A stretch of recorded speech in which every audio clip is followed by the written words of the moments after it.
Hello साथियों, जय हिंद, नमस्कार। कैसे आप लोग? आई होप आप लोग ठीक होंगे और एग्ज़ाम की तैयारी अच्छे ढंग से चल रही होगी। दोस्तों, जो हम फिजिक्स का सीरीज चला रहे हैं, ये इस सीरीज का दूसरा लेक्चर होगा जो कि एमसीक्यू बेस पे चला जा रहा है। और ऐसे करके हम हर सब्जेक्ट का ऐसे हम क्वेश्चन प्रैक्टिस करवा देंगे। 1000 प्लस एमसीक्यू हम आपको कराने वाले हैं फिजिक्स के सब्जेक्ट के।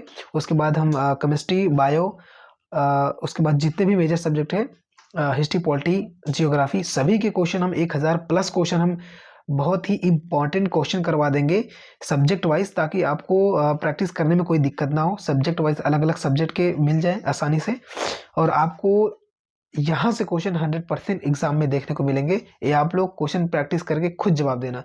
दोस्तों, जो क्लास में नए होंगे, जो पहली बार क्लास देख रहे होंगे, दोस्तों मैं उनसे कहना चाह रहा हूँ कि एक बार फिर से कि दोस्तों ये फिजिक्स का एमसीक्यू चल रहा है बैच, और ये हर एग्ज़ाम के लिए इम्पॉर्टेंट होगा। चाहे कोई सिविल का एग्ज़ाम हो, चाहे वनडे एग्ज़ाम हो, ये हर एग्ज़ाम के लिए इम्पॉर्टेंट है। और क्वेश्चन आपको एकदम बेसिक से एडवांस लेवल तक क्वेश्चन मिलेंगे। शुरू से लेकर लास्ट तक आप लोग बने रहिएगा वीडियो में।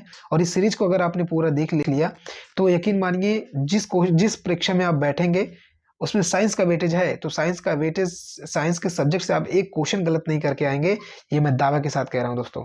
ठीक है, बाकी आप लोग क्वेश्चन प्रैक्टिस करिएगा, खुद ही आपको पता चल जाएगा। ये मैं फिजिक्स साइंस का पोर्शन में कंप्लीट कराने के बाद फिर हिस्ट्री, पॉलिटी, सब जितने मेजर सब्जेक्ट है जीएस के, सब मैं सब्जेक्ट वाइज करा दूंगा। आप थ्योरी पढ़ के इस क्वेश्चन की प्रैक्टिस करना, आपको कहीं भटकने की जरूरत नहीं है। प्लेलिस्ट दे दी जाएगी, अलग अलग प्लेलिस्ट से आप प्रैक्टिस कर लीजिएगा। आपको कहीं भटकने की जरूरत नहीं है, बस एक बार विश्वास मानकर इस क्लास को पूरा करिएगा। तो बिना समय गंवाए हुए चलिए हम स्टार्ट करते हैं। आज इस सीरीज का दूसरा लेक्चर है। तो 31 नंबर क्या करें दोस्तों, इसमें मिलान करना होगा। ठीक है, मिलान करना होगा। आजकल के पैटर्न यही चल रहे हैं, मिलान करना और क्रम वाइज में लगाना। तो हम आपको एनसीईआरटी बेस पे कराएंगे, ताकि आपको किसी भी क्वेश्चन को लेकर के असमंजस ना रहे कि हाँ ये गलत होगा, इस किताब में ऐसा है, ये किताब में ऐसा है। ऐसा क्वेश्चन देखो मिलेंगे। ठीक है, तो चलिए स्टार्ट करते हैं। दोस्तों, दूरी किस में जाएगा? दूरी जाएगा, दूरी को हम ले जाएंगे प्रकाश वर्ष में। ठीक है, उसके बाद हम ले जाएंगे कौन सा पदार्थ की मात्रा जो है वो हम कहाँ ले जाएंगे दोस्तों? वो ले जाएंगे, पदार्थ की मात्रा को हम ले जाएंगे मोल में। ठीक है, और ले जाएंगे तीसरा नंबर, सी क्या कह रहा है, उसको कहाँ ले जाएंगे दोस्तों? उसको ले जाएंगे, विद्युत आवेश को ले जाएंगे हम कहाँ ले जाएंगे? सीधे कूलाम में ले जाएंगे। ठीक है, सी को कहाँ ले जाएंगे? कूलाम में। और बचा डी, ऊर्जा को हम ले जाएंगे घंटा वाट में। तो इस तरीके से देखा जाए तो इसका ऑप्शन क्या हो जाएगा? इसका ऑप्शन नंबर हो जाएगा ए हो जाएगा। ठीक है दोस्तों, ए हो जाएगा। चलते नेक्स्ट क्वेश्चन पर। नेक्स्ट क्वेश्चन भी भाई मैच करने को ही दिया है, क्योंकि आजकल के लेटेस्ट पैटर्न चल रहे हैं ना आयोग के द्वारा, सब मैच करने वाला और क्रम वाइज लगाना। क्योंकि ये क्वेश्चन वही कर सकते हैं जिनका कॉन्सेप्ट अच्छा हो। और मैचिंग वाले क्वेश्चन में तो मुझे लग रहा है थोड़ा सा इजी पड़ जाता है, क्योंकि अगर चारों ऑप्शन में से आपको एक दो आ रहे होंगे तब भी ये संभावना बढ़ जाती है सही होने की। तो आइए 32 नंबर क्वेश्चन की तरफ चलते हैं। इसको भी क्या करना, मैच करना है। मैच करना है तो हम कैसे क्या करेंगे? पहले तो चलेंगे हम, जैसे जो क्वेश्चन आपको, जो ऑप्शन आपको पता, पहले उसी से उठाइए आप। ठीक है, तो हम पहले ले चलते हैं किससे? हमको पता है कृतकार जो है वो हम किस में ले जाएंगे? उसको हम ले जाएंगे जूल में ले जाएंगे। जरा इसमें देखिए कोई मैच कर रहा है क्या? इससे पूरा ऑप्शन सही हो सकता है। सी में 1, सी में 1, 2 ऑप्शन है भाई। सी में 1, सी में 2 ऑप्शन है, तो हम एक और चलते हैं। अब हम चलते हैं आप लोग अपने दिमाग से थोड़ा इसको करने की कोशिश करिए। ठीक है, तो सी वाला हमारा चल गया, किसमें? पहले में चल गया। अब हम तोरण को ले चलते हैं। तोरण को हम ले जाएंगे, किस में ले जाएंगे? 4th नंबर पे। ठीक है, तोरण को हम ले जाएंगे मीटर प्रति सेकंड में, सेकंड स्क्वायर। ठीक है, और सीधा सीधा ये कह रहा है, जरा एक बार फिर से चेक करना कि किसमें ये कंप्लीट हो गया या फिर से चलना है। हाँ हाँ, चलिए चलिए चलिए चलिए चलिए, ए कहाँ ले जाएगा? 4 में। ठीक है, हाँ सही है। तो देखिए ए में 4 में जो ऑप्शन ए है उसमें क्या 4 और दिया है? नहीं, इसमें तो हमें डी वाले में केवल एक ही 4 दिया है। ठीक है, तो ये ऑप्शन क्या हो जाएगा दोस्तों? ऑप्शन हो जाएगा डी हो जाएगा। इसको हम ले सकते हैं, बल को न्यूटन में ले जाएंगे और आवेग को न्यूटन सेकंड में ले जाएंगे। ठीक है, तो ये क्वेश्चन हमारा तैयार हो गया। ठीक है, एक बार फिर से चेक कर लेते हैं।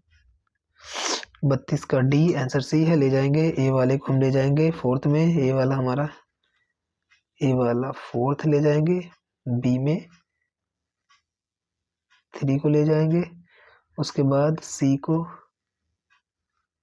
सॉरी, ए वाला ले जाएंगे जूल को जूल को ले जाएंगे पहले वाले में। ठीक है, जूल को ले जाएंगे पहले वाले में, बचा हमारा एक।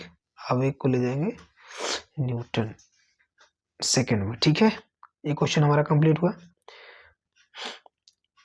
चलते हैं अगले क्वेश्चन पर। दोस्तों, इसको जो मिलाने वाला होता है थोड़ा इसे दिमाग से मिलाना होता है, क्योंकि क्वेश्चन आते हुए कभी कभी सिली मिस्टेक हो जाते हैं, तो वो हमें नहीं करना है।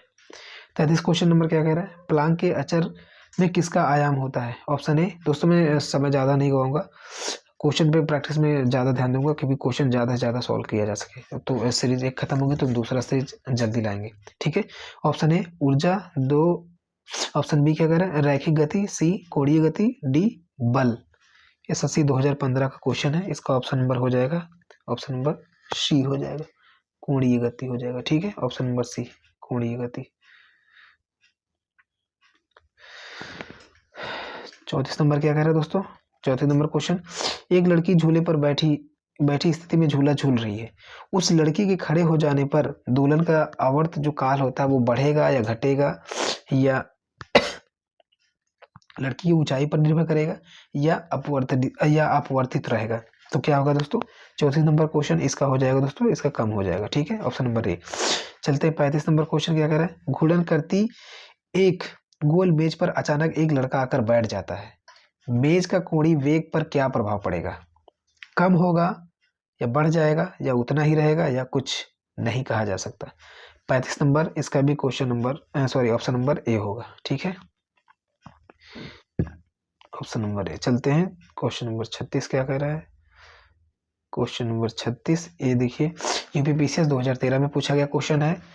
आपको हर एग्जाम में पूछे जाएंगे क्वेश्चन, यहाँ से आपको देखने को मिल जाएगा दोस्तों। अब जब प्रैक्टिस करेंगे खुद ही आपको सामने आ जाएगा क्वेश्चन, कहने की जरूरत नहीं है। यदि किसी चलती हुई वस्तु के वेग को 2 गुना कर दिया जाए तो उसका या उसकी त्वरण दुगना हो जाएगा, या गति ऊर्जा दुगनी हो जाती है, या गति ऊर्जा 4 गुना हो जाएगा, या भार दुगना हो जाएगा?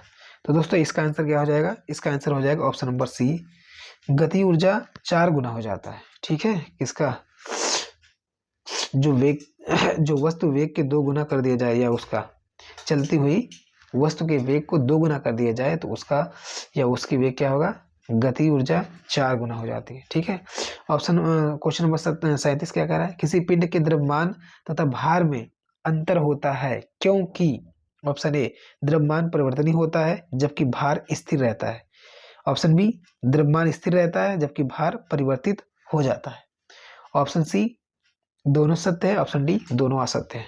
तो 37 नंबर क्वेश्चन का आंसर आप लोग दीजिए दोस्तों। इसका आंसर हो जाएगा ऑप्शन नंबर बी, द्रव्यमान स्थिर रहता है जबकि भार परिवर्तित होता है। ठीक है, क्वेश्चन नंबर 37, क्वेश्चन नंबर 37 क्या कह रहा है? किसी भी स्थिर या गतिशील वस्तु की स्थिति और दिशा में जब तक कोई परिवर्तन नहीं होता है, तब तक कोई परिवर्तन नहीं होता है जब तक उस पर कोई बाह्य बल सक्रिय ना हो या कार्य ना करे। यह क्या है? ऑप्शन ए न्यूटन का पहला नियम, या न्यूटन का दूसरा नियम, या न्यूटन का तीसरा नियम, या गैलीलियो का गति विषय का नियम है। तो आरआरबी 2002 में पूछा गया क्वेश्चन है, आप लोग इसका आंसर दीजिएगा। इसका आंसर हो जाएगा ऑप्शन नंबर ए, न्यूटन का पहला नियम काम करता है इस पर। ठीक है, ऑप्शन नंबर 39 क्या कह रहा है? किसी असंतुलित बल द्वारा किसी पिंड में उत्पन्न त्वरण क्या होता है दोस्तों? ऑप्शन ए बल के व्युत्क्रमानुपाती होता है, या बल के अनुक्रमानुपाती होता है, या बल के प्रभाव से स्वतंत्र होता है, या शून्य होता है? ऑप्शन क्या होगा दोस्तों? दोस्तों, इसका आंसर हो जाएगा ऑप्शन नंबर बी, बल के अनुक्रमानुपाती होता है। ठीक है, चलते हैं 40 क्वेश्चन पे चलते हैं। 40 क्वेश्चन क्या कह रहा है? न्यूटन के गति गति के तीसरे नियम के अनुसार क्रिया तथा प्रतिक्रिया में संबद्ध बल क्या होगा? हमेशा एक ही वस्तु पर लगे होने चाहिए या भिन्न भिन्न वस्तु पर लगे हो सकते हैं, या हमेशा भिन्न भिन्न वस्तु पर लगे ही हमेशा भिन्न भिन्न वस्तुओं पर ही लगे होने चाहिए, या ऑप्शन डी का परिमाण बराबर होना जरूरी नहीं है किंतु उनकी दिशा समान होनी चाहिए। 40 नंबर क्वेश्चन का आंसर क्या होगा? ऑप्शन आप लोग ऑप्शन चूज करिए दोस्तों। इसका आंसर हो जाएगा ऑप्शन नंबर सी, हमेशा भिन्न भिन्न वस्तुओं पर ही लगे होने चाहिए। ठीक है, चलते हैं 41 क्वेश्चन। 41 क्वेश्चन क्या कह रहा है? प्रत्येक क्रिया के बराबर व विपरीत दिशा में एक प्रतिक्रिया होती है, यह क्या है? प्रत्येक क्रिया के बराबर व विपरीत दिशा में एक प्रतिक्रिया होती है, यह क्या है? ऑप्शन ए न्यूटन का गति विषयक प्रथम नियम, न्यूटन का द्वितीय नियम, न्यूटन का तृतीय नियम, या उपयुक्त में से कोई नहीं। 41 नंबर का आंसर क्या होगा? आप लोग जवाब दीजिए। इसका आंसर हो जाएगा ऑप्शन नंबर सी, न्यूटन का गति विषयक तृतीय नियम, मतलब तीसरा, न्यूटन का तीसरा नियम काम करेगा। 42 नंबर क्या कह रहा है? जल में तैरना न्यूटन के किस गति के नियम के कारण संभव हो पाता है? अर्थात ये कह रहा है कि जो जल में तैरा जाता है या कोई चीज तैराई जाती है, वह न्यूटन का कौन सा नियम काम करता है? प्रथम या द्वितीय या तृतीय या सभी? तो आप लोग जवाब दीजिएगा दोस्तों। इसमें तीसरा नियम काम करता है। ठीक है, ऑप्शन नंबर तीसरा हो जाएगा। 43 कोई पिंड जब तक विरामावस्था में ही बना रहेगा जब तक उस पर कोई बाह्य बल कार्य नहीं कर सकता, यह कथन किसका है? न्यूटन का है, या आइंस्टीन का है, या आर्किमिडीज का है, या गैलीलियो का है? ये तो बहुत इजी क्वेश्चन है। इसका ऑप्शन हो जाएगा ऑप्शन नंबर ए, न्यूटन। ठीक है, चलते हैं 40 क्वेश्चन की तरफ। 44 क्या कह रहा है? बल की परिभाषा आती है न्यूटन के पहले नियम में, दूसरे नियम में, या तीसरे नियम में, या गुरुत्वाकर्षण के नियम में? एसएससी 2014 में पूछा गया क्वेश्चन है, फिर से आने की संभावना है इसकी, आ सकता है किसी ना एग्जाम में आपको देखने को जरूर मिलेगा। तो इसका आंसर हो जाएगा ऑप्शन नंबर ए, गति न्यूटन का पहला नियम कह रहा है। ठीक है, 45 नंबर क्वेश्चन क्या कह रहा है? किसी पिंड के उस गुणधर्म को क्या कहते हैं जिससे वह सीधी रेखा में विराम या एक समान गति की स्थिति में किसी भी परिवर्तन का विरोध करती है? ऑप्शन ए गतिहीनता, बी जड़त्व, सी कुलभार, डी अक्रियता। आरआरबी 2004 में पूछा गया क्वेश्चन है। मैं आपको ऐसा कोई क्वेश्चन नहीं कराऊंगा जो आप किसी एग्जाम में पूछा ना गया हो या पूछने की संभावना ना हो। मैं ऐसे सभी क्वेश्चन कराऊंगा जो हर एग्जाम में पूछे गए हैं और पूछने की प्रबलता ज्यादा रहेगी। तो 45 नंबर का क्वेश्चन आंसर क्या होगा? 45 नंबर का होगा जड़त्व का नियम कहता है। ठीक है, जड़त्व का नियम काम करता है इससे। चलते हैं 46 क्वेश्चन पे। किसी नियम को जड़त्व का नियम भी कहा जाता है? किस नियम को जड़त्व का नियम भी कहा जाता है दोस्तों? ऑप्शन ए न्यूटन के प्रथम नियम का, न्यूटन के द्वितीय नियम, या केपलर का नियम, या आर्किमिडीज का सिद्धांत? किसको कहते हैं दोस्तों? आप लोग जवाब दीजिएगा। और क्वेश्चन मेरे आंसर लगाने से पहले आप लोग पहले गेस करके अपने माइंड में क्लिक कर लीजिएगा ताकि आपको लगे कि हाँ मेरा क्वेश्चन सही था कि नहीं था। आप लोग एक नोट पैड लेकर बैठिएगा। अब मेरे गेस लगाने से पहले आप लोग गेसिंग करिएगा, अगर सही हो तो अपना सही लगा लीजिएगा ताकि आपको एक अंदाजा हो जाएगा कि मेरा क्वेश्चन कितना सही हो रहा है कितना गलत हो रहा है। तो 46 नंबर का आंसर क्या हो जाएगा? ऑप्शन नंबर ए हो जाएगा, न्यूटन के गति का प्रथम नियम होता है। ठीक है,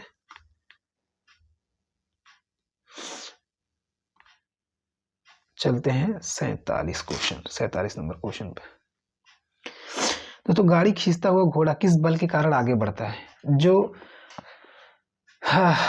गाड़ी खींचता हुआ घोड़ा किस बल के कारण आगे बढ़ता है? जो घोड़ा आपने देखा होगा सड़कों पे, जो घोड़ा किसी बग्गी को खींचता है या किसी किसी और चीज को खींचता है तो वह किस बल के कारण खींचता है या किस बल के कारण आगे बढ़ता है?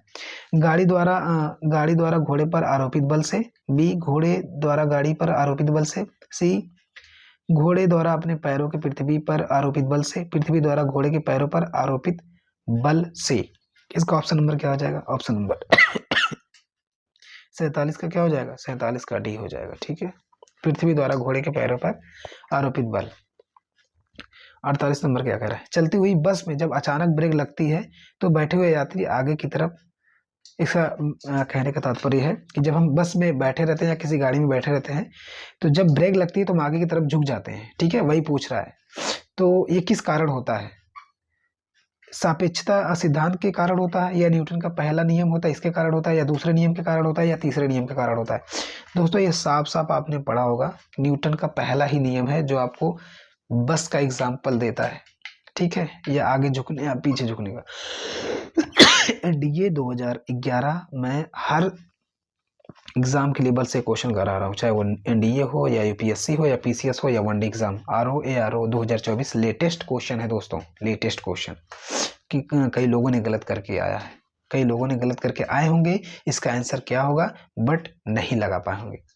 तो आज के बाद से अपने अंदर ये दृढ़ संकल्प ले लीजिए कि कोई क्वेश्चन गलत ना हो, सिली मिस्टेक से तो बिल्कुल गलत ना हो, क्योंकि पढ़े हुए क्वेश्चन जब गलत होते हैं तो बहुत ज्यादा कष्ट होते हैं मेरे भाई, तो ऐसा गलती नहीं करना है। 39 नंबर क्वेश्चन क्या कह रहा है, निम्नलिखित में से रॉकेट के सिद्धांत पर कार्य करता है, क्या करता है, ऊर्जा संरक्षण करता है, बर्नौली का प्रमेय करता है, गति का संरक्षण करता है, या आवोगाद्रो का अवधारणा, क्या होगा दोस्तों, इसका सिंपल सा आंसर है दोस्तों ऑप्शन नंबर सी, गति के संरक्षण के कारण होता है, ठीक है। 50 नंबर क्वेश्चन पे चलते हैं, अश्व यदि एकाएक चलना प्रारंभ कर दे तो अश्वारोही के गिरने की आशंका का कारण है। देखो इसमें क्या कह रहा है, जो घोड़ा होता है, अश्व मतलब घोड़ा होता है, जब घोड़ा एक घोड़े जिस घोड़े की बग्गी पर बैठे हैं वो अचानक चला, जब कोई भी चीज हो यार, चाहे घोड़े के बग्गी पर बैठे हो या गाड़ी के बग्गी पर बैठे हो, जब अचानक आप चलेंगे, जब वो अचानक चलेगा तो जाहिर सी बात है गिरने की संभावना है, झटका लगने की, आप सजग नहीं है ना, आप रेडी नहीं है, तो गिरने की संभावना बन जाती है। सपोज दैट आप घोड़े पे बैठे हैं, ऐसे फ्रैंकली आप जो ये नॉर्मल घोड़ा होता है बिना बग्गी के आप बैठे हैं, अगर वो अचानक दौड़ना प्रारंभ कर दे तो जाहिर सी बात है भाई आप गिर जाएंगे। तो दोस्तों इसका आंसर आपको ऐसी प्रश्न में ही छुपा होगा, तो इसका आंसर हो जाएगा, मुझे लगता है आप लोग लगा लिए होंगे, इसका आंसर हो जाएगा विश्राम। जब आप विश्राम अवस्था में रहेंगे, जब निश्चिंत होकर कहीं बैठे रहेंगे, तभी ये घटना घटती है, अर्थात आप अचानक गिर सकते हैं। अगर आप रेडी रहेंगे तो ये संभव नहीं कि आप गिरेंगे, ठीक है, तो ये विश्राम अवस्था में रहेगा तभी आप गिरेंगे। क्वेश्चन नंबर 51 क्या कह रहा है, क्रिकेट का खिलाड़ी तेजी से आती हुई बॉल को अपने हाथों को पीछे क्यों खींच ले, अर्थात जो हम क्रिकेट खेलते हैं जब कैच लेते हैं तो कैच लेने के बाद हम अपने हाथ को पीछे की तरफ खींच लेते हैं, वही पूछ रहा है कि वो किस कारण होता है। बल विश्राम की स्थिति में आ सकता है, बल त्वरित स्थिति में रह सकता है, हो सकता है कि उसे कम बल लगाने की आवश्यकता हो सकता है कि उसे अधिक बल लगाने की आवश्यकता हो। आरआरबी 2002। 51 नंबर का आंसर क्या हो जाएगा दोस्तों, 51 नंबर का आंसर हो जाएगा, अब जिसने मैच खेला होगा उसको थोड़ा बहुत तो ज्ञान होगा या गेस लगा सकता है। 51 number question option number A हो जाएगा, बॉल विश्राम की स्थिति में आ सकती है, जब वो गेंद उड़ते हुए आती है तो हम हाथ में पकड़ेंगे, तो वो जब पीछे खींचेंगे तो वो विश्राम अवस्था में आ जाती है दोस्तों। तो क्वेश्चन नंबर 52 क्या कह रहा है, बल गुणनफल है द्रव्यमान और आवेग का, द्रव्यमान और त्वरण का, भार और वेग का, भार और त्वरण का, बीपीएससी 2002। इसका ऑप्शन क्या हो जाएगा दोस्तों, इसका ऑप्शन नंबर बी हो जाएगा, द्रव्यमान और त्वरण, ठीक है, द्रव्यमान और त्वरण हो जाएगा। 53 क्वेश्चन पे क्या चलते हैं, 53 क्वेश्चन पे चलते हैं, जब कोई व्यक्ति चंद्रमा पर उतरता है तो उसके शरीर में उपस्थित होता है, क्या होता है उपस्थित, ऑप्शन ए पदार्थ की मात्रा में परिवर्तन होता है, या भार घट जाता है तथा मात्रा अपरिवर्तित रहती है, सी भार में परिवर्तन होता है, डी मात्रा और भार दोनों में कमी आती है। 53 का क्या होगा ऑप्शन नंबर, इसका ऑप्शन नंबर हो जाएगा बी, भार घट जाता है तथा मात्रा अपरिवर्तित रहती है, ठीक है। इस सेशन का, इस क्लास का ये आखिरी क्वेश्चन होगा दोस्तों, क्योंकि रात के 2 बजने वाले हैं, तो स्लाइड इसकी इतनी ही बनी थी, तो कल हम और लंबी स्लाइड थोड़ा बनाने की कोशिश करेंगे। तो दोस्तों आज के क्लास का ये लास्ट क्वेश्चन होगा, यदि हम भूमध्य रेखा पर ध्रुवों की ओर जाते हैं, दोस्तों ये कई बार क्वेश्चन पूछा है, हर एग्जाम में पूछा है क्वेश्चन दोस्तों, यदि हम भूमध्य रेखा से ध्रुव की ओर जाएंगे तो जी का मान क्या होगा, घटेगा या बढ़ेगा, कई बार ये होता है मगर हम गलत कर देते हैं दोस्तों, इसे गलत करने की जरूरत नहीं है आज के बाद, ये अपने दिमाग में बैठा लेना। क्या पूछा, यदि हम भूमध्य रेखा से ध्रुव की ओर जाते हैं, ये हमारा भूमध्य रेखा हो गया, यहाँ मान लीजिए भूमध्य रेखा, इससे हम ध्रुव की ओर जाएंगे, इधर होता है ना ध्रुव होता है, तो इधर हम जाएंगे। तो क्या कह रहा है, यदि हम भूमध्य रेखा से ध्रुव की ओर जाते हैं तो जी का मान क्या होगा दोस्तों, तो जी का मान हो जाएगा, क्या होगा, आई होप आप लोग गेस कर लिए होंगे। इसका जी का मान बढ़ जाता है दोस्तों, ठीक है, जी का मान बढ़ जाता है। तो दोस्तों इस क्लास का आज का लास्ट क्वेश्चन था। कैसे फिर से मिलेंगे इस सीरीज में अगले क्वेश्चन अगले क्लास के लेकर के, और आई होप आप लोगों को प्रैक्टिस करने में मज़ा आ रही होगी। दोस्तों आप लोग विश्वास मानकर मेरे साथ क्लास करिए। मैं यकीन के साथ कह रहा हूँ, 110% आपसे वादा करता हूँ कि हर क्वेश्चन में फंसा दूंगा फिजिक्स का, क्योंकि फिजिक्स का सीरीज चल रहा है तो मैं फिजिक्स का फंसाऊंगा, और जिस सब्जेक्ट का मैं सीरीज चलाऊंगा उस क्वेश्चन को फंसा के दिखा दूंगा आपके सामने, विद प्रूफ दिखाऊंगा मैं। ठीक है दोस्तों, तो आज का सेशन यहीं खत्म करते हैं। तो मिलते हैं फिर से अगली क्लास में। तब तक के लिए जय हिंद, वंदे मातरम।